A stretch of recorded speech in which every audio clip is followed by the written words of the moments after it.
Bonjour à tous. Nous vous remercions beaucoup de votre intérêt à nous suivre sur la chaîne Soma Bible. Nous apprécions vos commentaires et vos appréciations. Si c'est la première fois que vous nous regardez, n'oubliez pas de vous abonner afin d'être informé de la sortie d'une nouvelle vidéo. Le sujet de cette semaine, libre de se reposer. Prions. Dieu Tout-Puissant, merci de nous donner l'occasion d'étudier cette leçon. Ouvre nos cœurs pour la recevoir et mieux la comprendre. Aide-nous à la mettre en pratique. Nous te prions au nom de Jésus. Amen. Chers amis, Jésus a rencontré de nombreux malades et mourants au cours de son séjour sur terre. Des foules de personnes sont venues à Jésus pour être guéries et soulagées de leurs douleurs. Jésus les a toujours guéris et leur a donné du repos. Parfois, Jésus a simplement dit un mot pour guérir quelqu'un. Ou bien Jésus a touché un malade et l'a guéri en un instant. D'autres fois, Jésus a renvoyé la personne malade. Puis la personne était guérie sur le chemin du retour. Jésus a guéri des hommes, des femmes et des enfants, des juifs, des non-juifs et des riches. Il a aussi guéri des pauvres dont personne ne se souciait. Les pires maladies et problèmes ne faisaient pas le poids face à Jésus. Il a guéri des aveugles de naissance. Il guérit les lépreux. Les lépreux étaient des personnes atteintes d'une affreuse maladie de peau. À l'époque de Jésus, les lépreux vivaient loin des personnes en bonne santé. Lorsque les lépreux arrivaient dans une ville, ils criaient « Pas propre ». Pas propre pour avertir les gens de ne pas s'approcher. Jésus a également guéri la seule maladie pire que la lèpre à cette époque, la mort. Dans cette leçon, nous examinons deux exemples différents de guérison et ce qui se passe lorsque Dieu ne répond pas à nos prières de guérison comme nous l'attendons. Examinons le premier exemple, un homme trop malade pour venir de lui-même à Jésus. Dans Marc, chapitre 2, versets 1 à 4, nous voyons un homme qui ne pouvait bouger ni ses bras ni ses jambes. Cet homme a été amené à Jésus par ses amis. Son désir était de guérir de sa maladie et il a demandé à être amené à Jésus. Dans le livre In Jesus Christ, pages 267 à 271, nous apprenons pourquoi. L'homme a fait des choses mauvaises dans son passé dont il a honte. Ses péchés ont causé sa maladie. Les médecins ne peuvent pas le guérir. Nous nous blâmons souvent nous-mêmes et les choses que nous avons faites dans le passé pour les mauvaises choses qui arrivent dans nos vies maintenant. Mais le fait de nous blâmer ou de blâmer les autres ne nous guérit pas et ne nous rend pas complets. Lorsque nous sommes malades, nous avons plus que jamais besoin de repos. Nous devons reposer notre corps afin de pouvoir guérir complètement. Nous avons aussi souvent besoin de reposer notre esprit. Parfois, nous tombons malades à cause de quelque chose qui ne met pas notre vie en danger. Peut-être avons-nous un rhume ou un mauvais mal de tête. Nous nous allongeons dans notre lit et essayons de ne pas penser à toutes les choses que nous devrions faire mais que nous ne pouvons pas faire. Parfois, nous sommes malades de quelque chose qui peut nous faire mourir. Souvent, alors, nous restons éveillés et nous nous inquiétons des examens médicaux. Nous pouvons commencer à nous demander « Pourquoi cela arrive-t-il ? Souffrons-nous à cause de nos mauvaises habitudes et d'un mode de vie peu sain ? Est-ce à cause des médicaments que nous avons pris il y a 20 ans ? Sommes-nous malades à cause du poids supplémentaire que nous avons pris il y a quelques années ? Ou Dieu nous punit-il pour ce péché secret que nous commettons et que personne d'autre ne connaît ? Le plan de Dieu pour nos vies n'a jamais inclus la douleur, la maladie ou la souffrance. La maladie est arrivée sur cette planète à cause du péché. Dieu nous donne des règles de santé importantes à suivre. Ces règles peuvent nous aider à jouir d'une meilleure vie maintenant.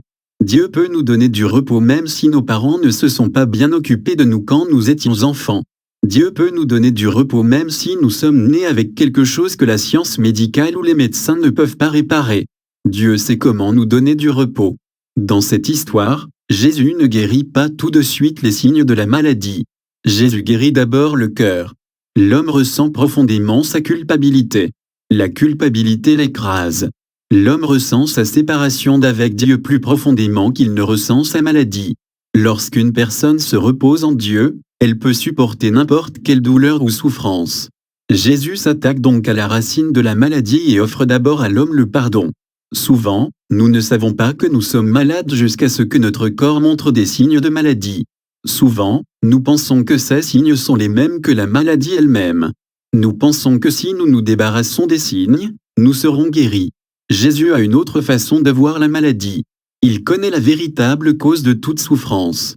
Il veut donc d'abord guérir la cause. Chers auditeurs, Dieu veut aussi nous guérir d'abord de l'intérieur. Ensuite, il peut parfois choisir de guérir notre corps.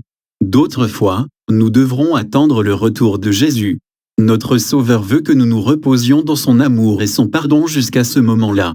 Deuxième exemple, un homme qui semble en bonne santé mais qui a besoin d'être guéri. Dans le premier chapitre 18 des Rois, Élie vient d'assister à un grand miracle. Dieu envoie du feu du ciel.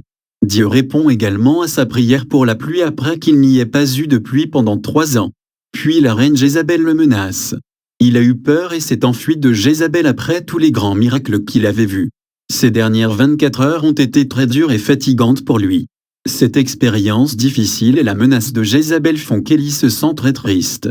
Élie était présent lorsque les 850 messagers de Baal ont été tués. Il est possible qu'Élie ait lui-même tué certains d'entre eux. Il est certain que cette expérience peut causer beaucoup de stress à la personne qui doit y assister ou, pire encore, y prendre part. Alors, Élie commence à courir. Il essaie de s'enfuir. Chers amis, nous sommes parfois comme Élie. Nous courons quand les choses vont mal. Nous pouvons courir jusqu'au réfrigérateur. Puis nous essayons de nous rendre heureux en mangeant. Parfois, nous essayons de dormir pour oublier nos problèmes. Parfois, nous cherchons une nouvelle personne à aimer, ou un nouveau travail ou un nouvel endroit où vivre. Parfois, nous travaillons plus que nous ne le devrions. Certaines personnes utilisent des médicaments pour essayer d'atténuer la douleur qu'elles ressentent. Nous faisons toutes ces choses pour essayer de fuir les problèmes qui nous volent le repos du cœur. En fin de compte, tout cela ne fait que cacher le vrai problème. Elles ne le résolvent pas. Souvent, les choses que nous faisons pour fuir nos problèmes ne font qu'aggraver ces derniers. Élie est trop fatigué pour courir encore.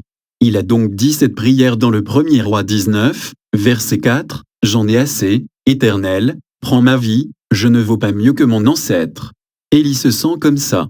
Ses problèmes sont une lourde charge. Ils sont trop lourds pour qu'il puisse les porter seul dans son cœur. C'est pourquoi il dit, « J'en ai assez, Seigneur. Prends ma vie. » Lorsqu'Élie cesse de fuir, il ressent de la culpabilité.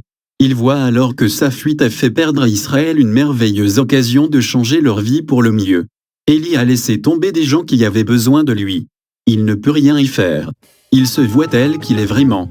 Alors, que se passe-t-il lorsque Dieu ne répond pas à nos prières de guérison comme nous l'attendons? Élie voulait mourir, mais la bonne nouvelle est que Dieu ne se met pas en colère contre lui. Dieu comprend notre expérience lorsque nous luttons contre les sentiments de tristesse dans nos cœurs. Dieu sait qu'Élie est fatigué d'avoir couru. Dieu sait aussi qu'Élie ne se sent pas seulement épuisé dans son corps. Le cœur d'Élie a aussi besoin de repos. Élie porte un lourd fardeau de culpabilité. Dieu pardonne à Élie et lui donne du repos. Enfin, Élie peut vraiment dormir et se sentir reposé. Le repos que Dieu nous donne n'est plus qu'un simple sommeil pour nos corps fatigués. Le repos que Dieu nous donne est une guérison pour nos cœurs. Dieu ne précipite pas cette guérison. Élie est allongé sous un arbre et veut mourir. Il a l'impression que ses meilleurs jours sont passés. Élie n'a pas l'énergie de se lever et de faire le voyage pour rencontrer Dieu. Alors, Dieu donne à Élie l'énergie dont il a besoin. Dieu peut aussi nous donner un meilleur lendemain. Dieu sait que des jours meilleurs attendent Élie. La guérison viendra pour Élie lorsqu'il apprendra à vivre selon les règles de Dieu et à accepter son repos.